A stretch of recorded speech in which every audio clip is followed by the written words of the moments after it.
eu quero aproveitar, saudando o Dr. Jorge, Dr. Duarte, eu estou saudando todos os visitantes. Eu quero também saudar a Milton, eu estou saudando todos os empresários que aqui comecei como empresário. Essa terra, eu dei uma grande contribuição de empregos nesse povoado, nesse distrito, porque eu comecei justamente há 15 anos atrás, trazendo progresso para esse local, trazendo emprego, pagando até 5 salários mínimos às pessoas que trabalhavam comigo. É por isso que eu tenho condição de subir nesse palanque, porque este palanque é o palanque da vitória.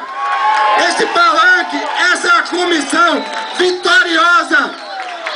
E eu tenho condição sim. Vocês não vão calar minha boca.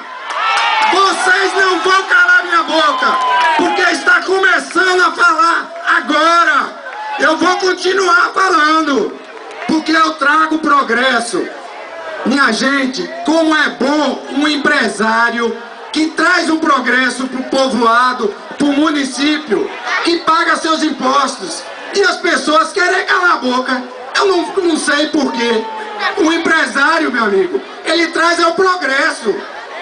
É por isso que eu estou aqui dizendo esse recado para vocês. Essa é a caravana da vitória. Nós somos vitoriosos. Nós vamos continuar. Eu tenho certeza.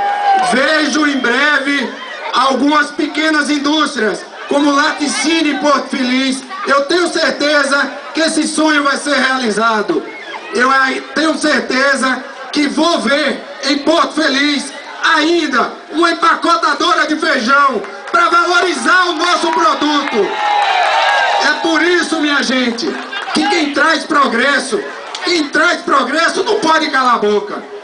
Empresário sério se faz elogiar, parabenizar e chamar para que continue crescendo e não mandando calar a boca.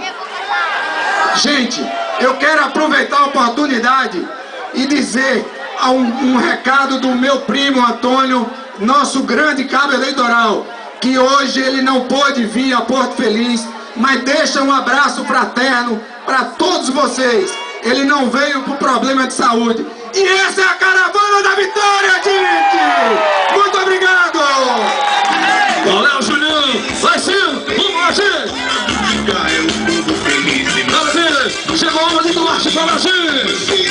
Porque do lado de cá, Dr. Jorge é do povão. Do lado de lá, agora não tem mais erro. Porque do lado de cá, Dr. Jorge é nosso. Segura um pouquinho, filho! Gente, segura! Quem perdeu a chave do